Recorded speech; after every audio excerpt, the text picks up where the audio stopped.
Hello and welcome to the Prelims PYQ discussion by Neenv. The theme for today's video is Temple Architecture from Art and Culture.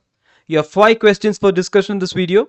These questions may seem difficult, factual, but apply your mind, take some time. These are questions that can be easily solved. Let's go to the first question from 2021 prelims. With reference to Chausath Yogini temple situated near Morena, consider the following statements. It is a circular temple built during the reign of Kachapagada dynasty. Second, it is the only circular temple built in India. Third, it was meant to promote the Vaishnava cult in the region. Fourth, its design has given rise to a popular belief that it was the inspiration behind the Indian Parliament building. Apply some mind to the statements here. Look at the second statement. It is the only circular temple built in India. Now, who can say it for sure? India has thousands of temples, and you can have any temple anywhere in the country that is circular in nature. Nobody can say this statement to be conclusive. Just eliminate the second statement. Option A, B, and D is going out, and 3 will be the only option. Without going into the merit of any other statements, you can pick this answer. Look at the first statement. It's about the dynasty, Kachapagada dynasty, and fourth statement about the Indian Parliament building. This is a unique fact. If you know this, you can pick these two options just with the knowledge of this fact, because that is also right. And then it's about the Vaishnava cult. You don't. That's why I said it's not about deep factual knowledge about this, because you don't have to know all this. This statement will be enough to reach at an answer in questions like this. Look at the answer here. I've given the picture. It looks like the Indian Parliament building. So it's an important cue. That's something that you have to remember when it comes to inspirations of modern architecture as well. And the deity here is Shiva. Initially it was Yoginis and now it is Shivalinga, and not related to Vaishnavism or Lord Vishnu. So that statement is wrong. And this statement related to the dynasty, Kachapagada dynasty and King Devapala, is right. So as I said, this question is more about applying your mind and taking time to look at the statements rather than recollecting the facts you already know. Moving to the next question. Building Kalyana Mandapam was a notable feature in the temple construction in the kingdom of. We have 4 options: Chalukya, Chandela, Rashtrakuta, Vijayanagara. Now, when you study the architecture of every dynasty, every prominent dynasty, there will be some unique feature that everybody possesses. When it comes to dynasties like Rashtrakuta or the Chalukyas, it's about the Vesara style or the mixed style. When it comes to Chandelas, it's about modern structural temples with a lot of carvings, figurines. And for Vijayanagara, they have some unique features like the blend of Indo-Islamic architecture, the Raya Goburams, the Kalyana Mandapams. So if you study the Vijayanagara architecture, this is one of the 3 basic features, and this is the answer, option D. The chief characteristics of Vijayanagara architecture were Raya Goburams, Kalyana Mandapams, Garbhagriha, and the Amman Shrine.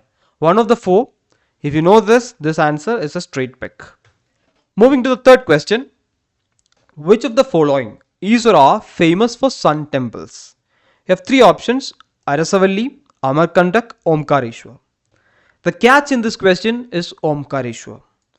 So UPSC has asked about the 12 Jyotirlingas in the past as well. So studying about Jyotirlingas, so the 12 Jyotirlingas together is very important. If you know that Omkareshwar is one of the Jyotirlingas, and it's a temple that is dedicated to Lord Shiva. You can know it otherwise as well. It's a famous pilgrimage site. If you know that fact, this option can be eliminated. If 3 goes out, option B, C, and D goes out, and 1 is the only thing that remains, and that's the right answer.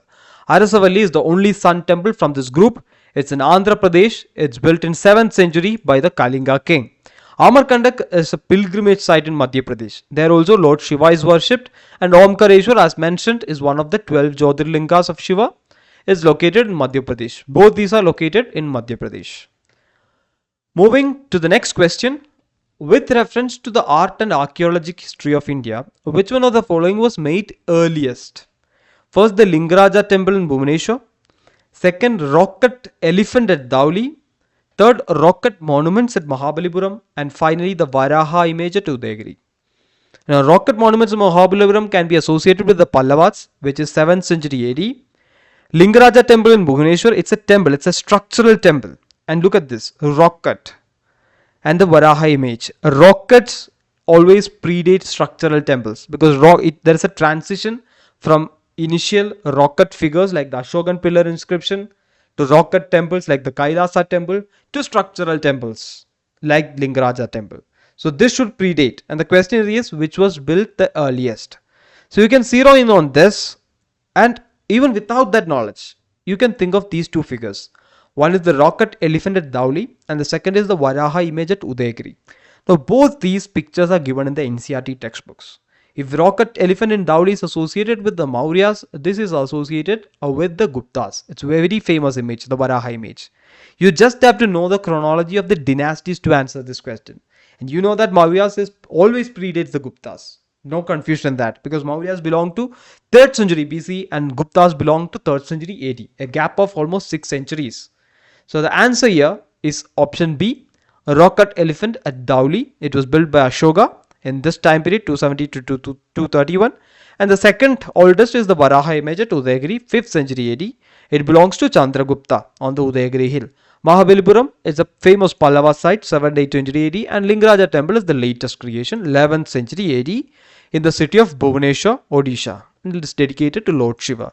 Here again, it's important that you study things in its context.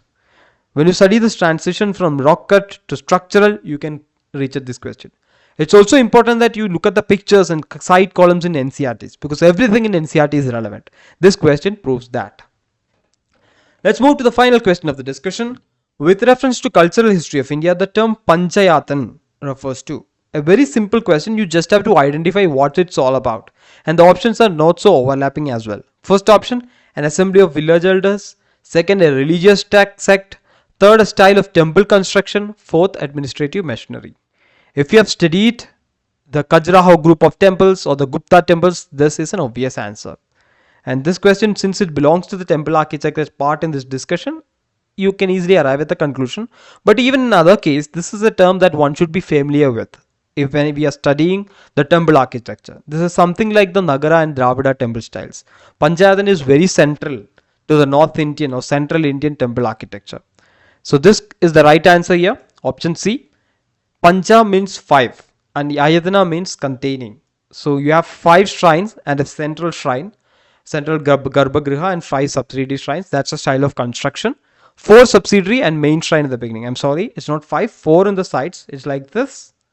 In the corners you have subsidiary shrines and you have one in the center. And one example, the famous example is the Dioga temple, Dashavdara Vishnu temple in Uttar Pradesh in early 6th century CE.